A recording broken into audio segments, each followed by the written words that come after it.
বিনা কিছু না, কৃষ্ণ নাম। 10 অবতার, সত্য যুগে 5 বার, মৎস্য কুর্ম বরাহ নৃসিংহ বামন। ত্রেতা যুগে 2 বার রাম পরশুরাম, দ্বাপর যুগে 1 বার কৃষ্ণ, কলিযুগে 1 বার এসেছেন গৌতম বুদ্ধ রূপে, আরেকবার আসবেন উড়িষ্যার সম্বলপুরে বিষ্ণু যশা ব্রাহ্মণের ঘরে কল্কি অবতার রূপে। শ্রীমদ্ ভাগবত সেই কথাই প্রচার করছে। তাহলে এর মধ্যে তো মহাপ্রভুর নাম নেই, তোমরা মহাপ্রভুকে অবতার বানিয়ে দিলে। আবার কীর্তনে পদাবলিতে গাও অবতারের সার গোড়া অবতার। আবার কোনো কোনো কীর্তনীয় কীর্তন করে বড় অবতার, ভাই বড় অবতার। তাহলে অবতার কোথা থেকে এলো? বলে অবতার নয়, অবতরী। তরী মানে নৌ। নামের তরীতে করে স্বয়ং ভগবান আমাদেরকে পার করছে ভবসিন্ধুর ঘাট। 3টে যুগ, সত্য, ত্রেতা, দ্বাপর। 3 যুগে ভগবান ভক্তের দরজায় ছুটে যায়নি, ভক্ত ভগবানের দরজায় ছুটে গেছে। কলিযুগের মাটিতে ভক্ত বসে রইল, ভগবান ভক্তের দরজায় ছুটে গেছে। তাহলে যে নাম নেওয়ার জন্য মানুষে উতলা হলো, সেই ভগবান তরী নিয়ে অপেক্ষা করছে। তাহলে তরীতে উঠতে গেলে পয়সা লাগবে। বৈষ্ণব মহাজন পরিষ্কার করে দিলেন, পয়সা দিতে হয়। কি দিতে হয়? ওগো আমার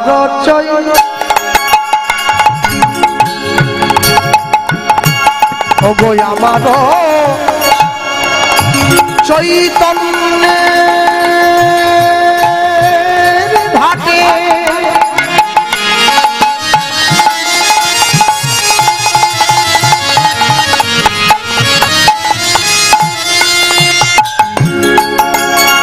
ওগো আদান খেয়া বয়, আদান খেয়া বয়,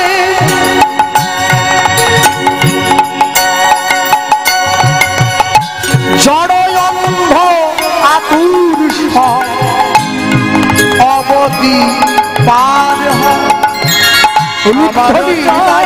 হরি বল সামনে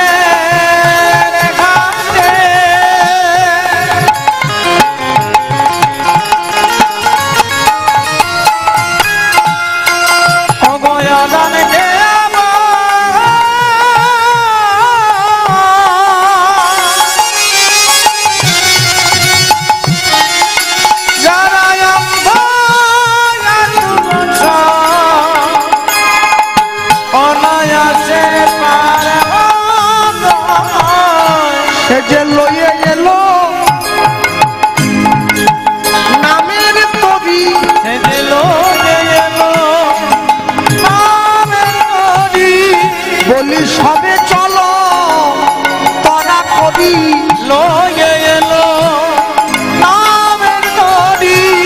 ও যে পতিত পাবন গৌর হরি, লয়ে এলো নামের তরী, বলি বিলাইতে প্রেমের ভান্ডারি, লয়ে এলো নামের তরী। ও যে নদিয়াতে অবতরী, না লয়ে এলো নামের তরী। জীবের হাতে ধরি আর পায়ে ধরি, লয়ে এলো নামের তরী। ওই দেখো দুবাহু বসারি করি, লয়ে বলি হরি হয়ে বলছে হরি, নামের তরী। নাম কীর্তন প্রচার করি হরি নামের তরী। সাউন্ডটা বসে যাচ্ছে, বলতে দেবে, সাউন্ডটা বসে যাচ্ছে। নামের তরী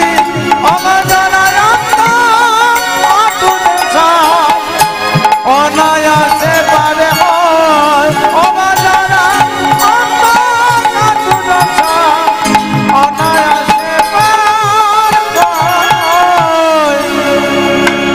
সত্য যুগের ভগবান লক্ষ্মীনারায়ণ যুগল, ত্রেতা যুগের ভগবান রাম সীতা যুগল, দ্বাপর যুগের ভগবান রাধা কৃষ্ণ যুগল, কলিযুগের ভগবান গৌর বিষ্ণুপ্রিয়া যুগল, কিন্তু বিষ্ণুপ্রিয়া দেবী তো প্রচার চান নাই, তাই নিতাই চাঁদকে সামনে এগিয়ে দিয়েছেন নিতাই গৌরাঙ্গ যুগল। কিন্তু আশ্চর্য কি, রাধা কৃষ্ণকে মাঝখানের সিংহাসনে দিয়ে নিতাই গৌরকে যদি দুদিকে রাখা হয়, তাহলে কিন্তু নিতাই গৌরের যথোপযুক্ত মর্যাদা প্রদান হলো না। রাধা কৃষ্ণকে এক আসনে দিয়ে পাশে আরেকটা আসন পেতে নিতাই গৌরকে সেইখানে বসাতে হবে। কারণ নিতাই গৌর হচ্ছে সেই ব্যক্তি, শুধু ভগবান বলে আসনে তুলে দিলে হবে না। নিতাই গৌর সেই ব্যক্তি যারা পাত্র পাত্রী বিচার না করে হরিনাম প্রচার করেছে। হ্যাঁ, নিতাই চাঁদের কপালটা কে ফাটিয়েছিল? মাধাই, জগাই নয়। জগাই কিন্তু বাধা দিয়েছিল, এই ভাই মারিস না, সাধু বৈষ্ণব হরিনাম করতে এসেছে, আমাদেরকে নাম দিতে এলো, তাই আমরা নাম নেব না, আঘাত করিস না। মাধাই জগাইয়ের কথা শোনেনি, ছুটে গিয়ে নিতাই চাঁদের কপালটা ফাটিয়ে দিয়েছে কলসির কানা দিয়ে। নিতাই চাঁদ নিজের রক্তটা চেপে ধরে কাঁদতে কাঁদতে ঘরে ফিরে যাচ্ছে। জগাই ছুটে গিয়ে মাধাইকে বলছে, কাজটা কি ভালো হলো ভাই? হ্যাঁ, এই নিতাই বেটার কত ক্ষমতা তুই জানিস? যে মলয় চাঁদ কাজীর মতো মুসলমানকে হরিনাম দিয়ে দিয়েছে, আর তুই তার কপালে মারলি। মাধাই বলে, ওটা তুই দেখেছিস, আমি মারলাম, জগৎ জানবে আমি মারলাম, কিন্তু যারা ভক্ত তারা জানলো কি আমি নিতাইকে মেরে মহাপ্রভুকে জানিয়ে দিলাম নবদ্বীপে এখনো দুজন পতিত পড়ে আছে, উদ্ধার করো। আর কবে উদ্ধার করবে? তাহলে ধমকে দিতে, ধমকালে কাজ হয় না, সব সময় ট্যাবলেটে কাজ হয় না, মাঝে মাঝে ইনজেকশন দিতে হয়। আমি যে নিতাই চাঁদকে আঘাত করেছি তুই কি ভেবে? নিতাই চাঁদের থেকে বেশি আঘাত তো আমার মনে লেগেছে। ভাই, অনেকদিন ধরে যাব বলে তার চরণে একটা পথ খুঁজছিলাম, আজকে পথ যখন পেয়ে গেলাম, না গিয়ে কি আর থাকতে পারি? মহাপ্রভু ছুটে এসেছে, জগাই মাধাই মহাপ্রভুর চরণে পড়েছে, প্রভু তুমি আমাদেরকে চাইলে হত্যা করতেই পারো, কিন্তু তোমার নামের উপরে কলঙ্কের দাগ লেগে যাবে। তুমি কথা দিয়েছো রাম আদি অবতারে ক্রোধের যুদ্ধে অস্ত্র ধরে অসুরে করেছো সংহার, এবে অস্ত্র না ধরিবে, প্রাণে কারো না মারিবে, নাম প্রেমের মালা গাঁথি পরাইবে সংসার। তাহলে আর সন্তান যদি অন্যায় করে, তুমি যদি পিতা হও, তোমার কর্তব্য কি নয় সন্তানের অন্যায়টা ক্ষমা করে তাকে তোমার চরণে জায়গা করে দেওয়া? চপল গোপাল শিবাসের দরজায় ছাগমুন্ড ঝোলায়নি, শিবাস পণ্ডিতকে জানিয়ে গেছে আমি একটা পতিত পড়ে আছি, গৌরকে বলো যেন উদ্ধার করে দেয়। বৈষ্ণব মহাজন পদকর্তা লিখছেন, হরিনামের নৌকায় উঠতে গেলে কোনো পয়সা লাগে না, তবে যারা জড় অন্ধ আতুর তারা আগে উঠে পড়ে। হ্যাঁ, বাস স্ট্যান্ডে মালঞ্চ বাস স্টপে যে বাস এসে দাঁড়িয়েছে, বয়স্ক ঠাকুমা দাঁড়িয়ে রয়েছে, এই হাতে নাতির হাত, এই হাতে নাতনির হাত। ঠাকুমার মাথায় একটা পুঁটলি, পিঠে একটা বোঝা, বুকে একটা বোঝা, দুই কাঁধে দুটো, এ হাতে নাতি এ হাতে নাতনি। যেই বাসে উঠতে গেল, কন্ডাক্টর বলছে ঠাকুমা জায়গা নেই, পিছনের বাসে এসো। ঠাকুমা বলছে পুরো বাসটা ফাঁকা পড়ে আছে, তুই আমায় জায়গা নেই বলছিস? বলে না, জায়গা আছে, তোমায় তুলবো না। কেন? তুমি এত পোড়লা এনেছো, মানে তো 10 জনের সিট চলে যাবে। হ্যাঁ, মানুষ মরে যাচ্ছে, এ হাতে ছেলে, এ হাতে মেয়ে, এখানে আলমারিতে টাকা, এ কাঁধে জমি, এ কাঁধে বাড়ি, ছোট ডিঙি নৌকা তো ভগবানের। বলে আমার নৌকায় জায়গা নেই, পিছনেরটাই এসো। কেন? মরার সময় এত পুডলি এনেছো, তুমি একা যদি নৌকো সব জায়গা নিয়ে নাও তাহলে বাকিরা কোথায় উঠবে? আমাকে সবাইকে তো জায়গা দিতে হবে। বৈষ্ণব মহাজন লিখছেন, কি লিখলেন? হরিনামের নৌকায় উঠতে গেলে একটা বোঝা শুধু সঙ্গে নেবে, কি? হরিনামের নৌকা খানি শ্রী গুরু কান্ডারি। হরিনামের নৌকা খানি শ্রী গুরু কান্ডারি, হরিনামের নৌকা খানি শ্রী গুরু কান্ডারি, হরিনামের নৌকা খানি শ্রী গুরু কান্ডারি। সংকীর্তন করা হলো দুবাহু প্রসাদী, সংকীর্তন করা হলো দুবাহু প্রসাদী, সংকীর্তন করা হলো দুবাহু প্রসাদী, সংকীর্তন করা হলো দুবাহু প্রসাদী। সব জীব পার হইল, সব জীব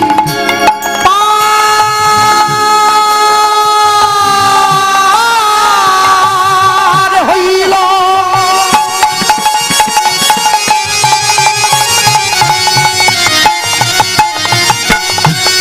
ওই না প্রেমের বাতাসে, প্রেমের বাতাসে দাস লোচন পড়িয়া রইল আপনার দোষে। হরি হরি দাস লোচন পড়িয়া রইল আপনার দোষে। ও লোচন দাস পড়িয়া রইল আপনার দোষে।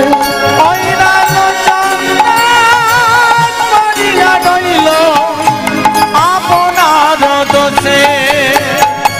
আমার ভাগ্যে হলো না, আমার ভাগ্যে হলো না, আমার ভাগ্যে হলো না, আমার ভাগ্যে হলো না, আমি পতিত রইলাম, আমার ভাগ্যে হলো না, এমন পতিত পাবো নবতারে, আমার ভাগ্যে হলো না, আমি পতিত রইলাম, আমার ভাগ্যে হলো না, চরণ বুঝি পাওয়া হলো না, হলো না, চরণ বুঝি পাওয়া হলো না, আমার ভাগ্যে হলো না, আমার ভাগ্যে হলো না, আমার ভাগ্যে হলো না, আমার জনম বুঝিয়া রইল আপনার দোষে, আমার জনম বুঝিয়া রইল আপনার দোষে। সব জীব পার হইল প্রেমের বাতাস, প্রেমের বাতাসে দাস লোচন পড়িয়া রহিল আপনার দোষে, আপনার আপনার দোষে। বেশ, ছোট্ট করে আমরা গৌরচন্দ্রিকা সমাপন করলাম। লীলা মাধুর্যের মধ্যে প্রবেশ করব। এই জায়গায় বলতে গিয়ে যা গাইব, সবার আগে বলতে গিয়ে আমি বলবো,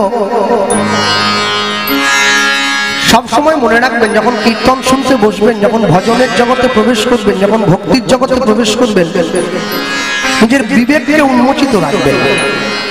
বিবেক যদি উন্মোচিত না হয় লাভ হবে না।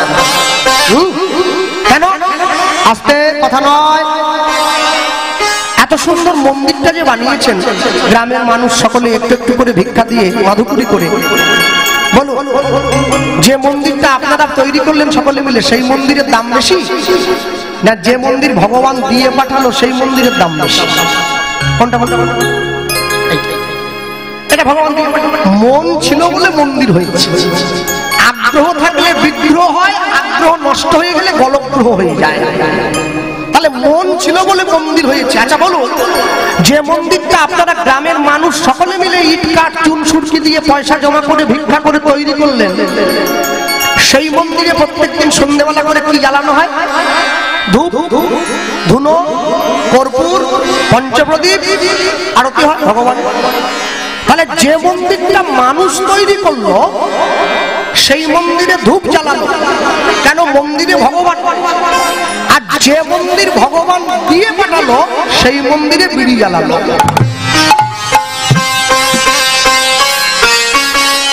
এর জন্য বই পড়তে হবে না, বিবেককে খুলতে হবে, বিবেককে খুলতে হবে।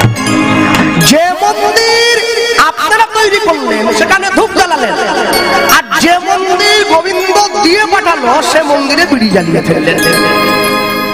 মানুষের অন্তর থেকে ভগবানের অস্তিত্ব বিদায় হলে মানুষের মনুষ্যত্ব পশুত্বে পরিণত হয়, যার জন্য কলিকালের মানুষ এত হিংস্র, এত দুর্বোধ্য। জঙ্গলে যান, একটা হাতির দিকে তাকিয়ে দেখুন, হাতি কি খায়? ঘাস, ডালপালা, শাক পাতা, হাতি সেবা করছে। কিন্তু হাতির স্বভাবটা একবার দেখুন, একবারে শান্ত, অত বড় দেহ কিন্তু শান্ত। আপনার বাড়িতে যে ছোট ছোট বেড়ালটা আছে একবার ওর দিকে তাকান, ও মাছ খায়, মাংস খায়, ওর স্বভাবটা একবার দেখুন, বড় চঞ্চল, বড় হিংস্র। আপনার খাদ্য গুণ বলে দেবে আপনি কোন পথে হাঁটতে চলেছেন। হ্যাঁ, সাত্বিক আহার আর তামসিক আহারের এটাই সব থেকে বড় তফাৎ। আমাকে একজন প্রশ্ন করছিল, কৃষ্ণবাবু আপনারা যে নিরামিষ সেবা করেন, আচ্ছা একটা কুমড়ো কেটে আনলেন গাছের থেকে, আচ্ছা বলুন কুমড়োটার কি প্রাণ নাই? গাছটা যদি ওর মা হয় ফলটাকে কেটে নিয়ে চলে এলেন, ওর কি প্রাণ নাই? আমি শোনো, কুমড়োটার প্রাণ আছে, আমি না বলবো না, কিন্তু একটা জিনিস ভাবো তো, যখন কুমড়োটাকে তুমি ঘরে এনে আঙিনা করে সবজি করে ভগবানের ভোগ দিয়ে প্রসাদ পাচ্ছ, তখন কুমড়োটাকে ফালা করছিলে, আঙিনা করছিলে, কুমড়োটা কি বাঁচার জন্য মা মা বলে চিৎকার করছিল? করে নাই। তুমি পশুর রক্ত হাতে মাখছ, তুমি ভাবছো ভালো খাবার খাচ্ছি না, সরাসরি তুমি জীব হত্যা করছো। উদ্ভিদের প্রাণ আর প্রাণীর প্রাণ দুটো জিনিস তো এক নয়, দুটো জিনিসের অনেক তফাৎ আছে। তাই আহার্য বস্তু যেমন গ্রহণ করবেন মনোভাব তেমনি তৈরি হবে। চলো, এটা অনেক কথা বলার আছে, আমার সময়ও আছে, কমিটি দিয়েছে 6:30 পর্যন্ত। তারপরে আপনাদের সামনে জি বাংলা সারেগামাপা চ্যাম্পিয়ন পদ্মপলা সাল্লার সে কীর্তন গাইবে, আপনারা শ্রবণ করবেন। তা আমি বলতে গিয়ে বলবো, গতবারেও যে আমি এসেছিলাম এইরকমই ভক্তের ভিড় হয়েছিল। হ্যাঁ, এবছরও আপনাদের উপস্থিতি সকলের চোখে পড়ার মতো। তা আজ আমরা বলতে গিয়ে এমন একটি প্রসঙ্গ আলোচনার মধ্যে দিয়ে যাব, যে প্রসঙ্গে আমরা যদি মন দিয়ে আস্বাদন করি হয়তো বা জানতে অজান্তে হলেও আমাদের চোখে এক ফোঁটা হলেও জল আসবে। আমরা হরিনাম সংকীর্তনের পদ যখন গাই, আমরা কীর্তন করি হরিহরায় নম, কৃষ্ণ যাদবায় নম, যাদবায় মাধবায় কেশবায় নম, গোপাল গোবিন্দ নাম শ্রীমধুসূদন গিরিধারী গোপীনাথ মদন মোহন। ওই পদাবলিতে আমরা 6 জন গোস্বামীর নাম পাই। জয়রূপ সনাতন ভট্ট রঘুনাথ, শ্রীজীব গোপাল ভট্ট দাস রঘুনাথ, এই 6 গোসাইয়ের করি চরণ বন্দন, যা হইতে বিঘ্ন নাশ অভীষ্ট পূরণ। এই 6 গোসাই যবে ব্রজে কইলেন বাস, ব্রজে রাধা কৃষ্ণের নিত্য লীলা ভুবনে প্রকাশ। এই যে ষড়গোস্বামীর কথা আমি তুলে ধরলাম, এই ষড়গোস্বামীর কথার মধ্যে থেকে আমরা এক গোস্বামীর কথা আজকে আলোচনায় রাখবো। মধ্যাহ্নকালীন প্রাহরিক লীলা মাধুর্যের প্রকাশিত আস্বাদিত গীতব্য লীলা মাধুর্য। কীর্তন কোনোদিন বিষয় হয় না, বিষয় ইতিহাস, ভূগোল, বিজ্ঞান। কীর্তন আস্বাদনের বস্তু। আস্বাদিত গীতব্য পরম বৈষ্ণব শ্রীল রঘুনাথ দাস গোস্বামীর জীবনী কথা। আমি নিতাই গৌর প্রেমানন্দে হরি বল হরি বল হরি বল।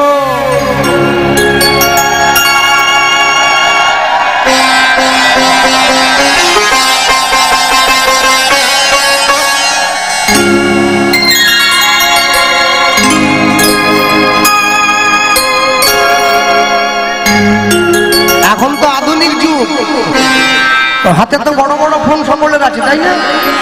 তা আপনার ফোনের গানটা যদি আমার পছন্দ হয়, কোনো কট টট কিছু দরকার হয় না, এমনি আপনার ফোনের গানটা আমার ফোনে এসে যায়। ওটা কি একটা সিস্টেম বলে, কি ব্লুটুথ নাকি আছে না, আপনার গানটা আমার ফোনে চলে এলো। তাহলে একটা ফোন থেকে আরেকটা ফোনে গান এসে যেতে পারে। সাধুগুরু বৈষ্ণবকে জড়িয়ে ধরলে প্রেম আসবে না, এটা হয় না? নিয়ে নিতে হবে তো, হ্যাঁ? দিতে চায় না সহজে, অনেক কষ্টে রেখেছে ধরে, যতটুকু হয় আর কি। হ্যাঁ, পাপি টাপি জীব তো, বুঝলে, কোথায় গিয়ে কি হচ্ছে, কি দিচ্ছে, সেবার বস্তু সব জায়গায় তো ঠিক নেই। ভিডিও খাচ্ছে, রান্নাও করছে, আমাদেরকে ভজন সাধন যা ছিল সব একবারে গাছে উঠে গেল লাভ দিয়ে। বলতে গিয়ে বলি, সবার আগে বৈষ্ণব জগতে আমরা চারজন বৈষ্ণবকে দেখতে পাই, যাদের কথা অস্বীকার কেউ করতে পারে না। কি রকম? নামে ঠাকুর হরিদাস, হরিদাস, প্রণামে রঘুনাথ দাস, রঘুনাথ দাস, আচারে শ্রী রামানন্দ, রামানন্দ, হরিনামে প্রচারে শ্রীপাদ নিত্যানন্দ, নিত্যানন্দ। নামে ঠাকুর হরিদাস। হরিদাস ঠাকুরের মতো এত নাম কোন বৈষ্ণব আজ পর্যন্ত গেয়ে উঠতে পারেন নাই।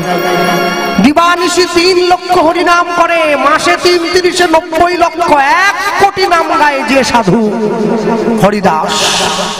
এরপরে বলছে প্রণামে রঘুনাথ দাস, যার কথা বলবো, প্রত্যেক দিন বৃন্দাবনে রাধাকুণ্ডের পাড়ে গিয়ে 1000 বার মাটিতে মাথা ঠুকে প্রণাম করেছে ভক্ত বৈষ্ণবকে। শেষ জীবনে গিয়ে কপালের মাঝখানটা গর্ত হয়ে গিয়েছিল প্রণাম করতে, মাথা ঠুকোতে ঠুকোতে। তারপরে বললেন আচার্য শ্রী রামানন্দ। রামানন্দ রায়ের মতো করে গৌর ভক্তির আচরণ কোন বৈষ্ণব করতে পারে নাই। কেন? যে মা বাবারা বাড়িতে প্রত্যেক দিন ফুল গাছ লাগানোর শখ আছে, অনেকে ফুলের টবে ফুলের গাছ লাগায়, দেখবেন যখন রাত্রিবেলা ঘুমোতে যাচ্ছেন ফুলটা কুড়ি হয়েছে, সকালবেলা ঘুম থেকে দরজা খুলে দেখছেন ওটা কুড়ি নয়, ওটা ফুল হয়েছে। আচ্ছা বলুন, কুড়িটা দেখলেন, ফুলটা দেখলেন, কি করে কুড়ির থেকে ফুল হচ্ছে এটাকে দেখেছেন? রাধা কৃষ্ণ মিলিত তনু গৌরাঙ্গ যুগল, আমরা জানি সকলে সে গৌরাঙ্গ, কিন্তু কেমন করে রাধা কৃষ্ণ একটু একটু করে মিলে গৌর হয়ে যাচ্ছে এটা কে দেখেছে? কলিকালের মাটিতে দেখলো কে? গোদাবরী গঙ্গা তীরে রায় রামানন্দ। তবে প্রভু হাসি তারে দেখাইলা স্বরূপ, রসরাজ মহাভাব দুহু একরূপ। আর সবার শেষে বললেন হরিনাম প্রচারে শ্রীপাদ নিত্যানন্দ। নিতাই চাঁদের মতো করে হরিনাম প্রচার কেউ করতে পারবে না। মেরেছিস কলসির কানা, তা বলে কি প্রেম দেব? শুনবো রঘুনাথ দাস গোস্বামীর কথা। আর বলতে গিয়ে সবার আগে বলবো, রঘুনাথ দাসের বৈরাগ্য নাকি পাষাণের সমান, পাষাণ বলে গিয়েছে তার বৈরাগ্যকে। কেন বলল? হুগলি জেলায়, আপনাদের উত্তর 24 পরগনা, তারপরে হাওড়া, তারপরে হুগলি। হুগলি জেলার একটা, হাওড়ার থেকে ট্রেন ধরলে হুগলি জেলায় বিখ্যাত একটা জায়গা আছে, জায়গাটার নাম হচ্ছে ব্যান্ডেল। ব্যান্ডেল থেকে 21 কিলোমিটার গেলে একটা গ্রাম পড়ে, যে গ্রামটার নাম হচ্ছে আদিসপ্তক গ্রাম। এই আদিসপ্তক গ্রামের 2 ভাই, দুজনেই একই মায়ের পেটের 2 ভাই। বড় ভাইয়ের নাম হিরণ্য দাস, ছোট ভাইয়ের নাম গোবর্ধন দাস। 2 ভাইয়ের কাজ কি ছিল? 2 ভাই প্রত্যেক বছর সারা বাংলা থেকে খাজনা আদায় করে দিল্লিতে হোসেন সাহেব দরবারে পাঠাতো। হোসেন শাহ এই দুই ভাইয়ের এই কর্মে খুশি হয়ে এই দুই ভাইকে বেতন দিত আজ থেকে 500 বছর আগে প্রতি বছর 9.5 লক্ষ টাকা, যেটা বর্তমান বাজারে 100 কোটি টাকার সমান। দুই ভাইয়ের জীবনে অর্থ প্রচুর ছিল, ঘোড়া সালে ঘোড়া, হাতি সালে হাতি, বিরাট ঐশ্বর্য। কিন্তু একটা চাপা দুঃখ ছিল মনে, কি এই জমিদারি ভোগ করার মতো কোনো উত্তরাধিকারী বা কোনো সন্তান তাদের ছিল না। নিত্য নিত্য গিয়ে ভগবানের কাছে কান্ত, প্রভু একটা সন্তান দাও, আমাদের মৃত্যুর পরে এই জমিদারিটা ভোগ করবে কে? ভগবান বলে না, দেব না। কেন? আমি তোদেরকে সন্তান দেইনি বলে তোরা আমাকে ডাকছিস, যদি সন্তান দিয়ে দেই তোরা আর আমায় ডাকবি না। মানুষ যখন সুখে থাকে ভগবানকে ডাকে না, মানুষ যখন দুঃখে থাকে তখনই ভগবানকে ডাকে। কিন্তু ডাকতে যদি হয় সুখের দিনে ডাকতে হবে। হ্যাঁ, মায়েরা তৈরি হয়ে নিয়েছে। আমি বলতে গিয়ে বলবো, দাঁড়ান, ছটফট করবেন না। আমি ভিক্ষার কথা বললেই লোকে লুঙ্গি ধরিয়ে উঠে পড়ে, জায়গাটা রাখ, বাইর থেকে আসা, ওইসব করার দরকার নেই। যারা দেবেন না দেওয়ার দরকার নেই, বাইরে লাগানোর দরকার নেই। বসুন, জায়গায় বসুন।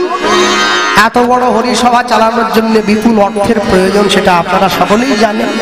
এত ভক্তের সেবা, ভগবানের সেবা, এত কীর্তনিয়াদের বিপুল ব্যয়ভার। এই ব্যয়ভার 10-এর লাঠি, 1-এর বোঝা একটু একটু করে আমাদের সকলকে হালকা করতে হবে। এই মায়েরা তারা আপনাদের কাছে যাচ্ছে, আপনারা যেমন ভাবে পারবেন মায়েদের ভিক্ষার ঝুলিতে দান করবেন। হ্যাঁ, তবে ছোট 1 টাকা কেউ দেবেন না, ওটা তো ভিলেন, ওটা কেউ চলে না কলিকালে, আর ওটা ভিলেন হয়েছে। 1টি করে বৈষ্ণব সেবার অর্থ মায়েদের ঝুলিতে দান করব, এটাই থেকে যাবে। পরপারে কোনো স্টেট ব্যাংক নাই যে সেখানে একটা অ্যাকাউন্ট খুলবেন। এই হচ্ছে ব্যাংক, যেখানে জমা রাখলে 1000 ভক্তের পাতে গিয়ে প্রসাদ হয়ে পড়বে এই অর্থ। না, আমি শুরুটা করে দিলাম, কেন বললে তো হবে না। হ্যাঁ হ্যাঁ, আমি দিয়ে দাও।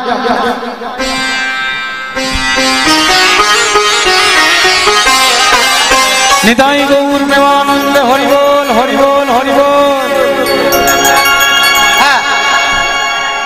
আর যাদের পকেটে পয়সা আছে, সামর্থ্য আছে, একটু দয়া করে দান করবেন। ওরা অনেক কষ্ট করে হরিবাসরটা চালিয়ে রেখেছে, টিকিয়ে রেখেছে। চলো, মুখে কেউ কথা বলবেন না, কেউ ডিস্টার্ব করবেন না, অপরকে শোনার সুযোগ করে দিন। আমি বলতে গিয়ে বলবো, এখানে ছিলাম, দুই ভাই আজকে যুক্তি করলো। কি যুক্তি? মনে মনে ভাবলো, আমরা তো এতদিন নিজেদের জন্য সন্তান চেয়েছি, আজকে নিজের জন্য চাইবো না, আজকে সন্তান চাইবো ভগবানের সেবার জন্য। প্রভু, আমাদের মৃত্যুর পরে তোমাকে ফুল তুলসী কে দেবে? তুমি আমাদের জন্য নয়, তোমার সেবার জন্য একটা সন্তান। দেখি তুমি কেমন করে মুখ ফিরিয়ে থাকতে পারো। দুই ভাই ভগবানের মন্দিরে গিয়ে ভগবানের চরণটা জড়িয়ে ধরেছে। কি বলল? জয় রাধা রমন, জয় কুঞ্জ বিহারী, জয় রাধা উলুধ্বনি নিতাই গৌর হরি বল।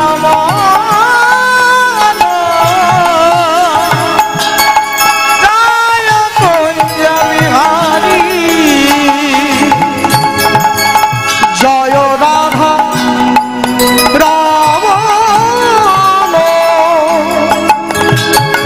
জয় কুঞ্জ বিহারী, জয় রাধা রমন, জয় কুঞ্জ বিহারী, জয় যশোদা নন্দন, জয় যশোদা নন্দন, জয় যশোদা নন্দন জয় যশোদা নন্দন বৃন্দাবন হৃদি বিহারী জয় রাধা নিতাই গৌর হরি হরি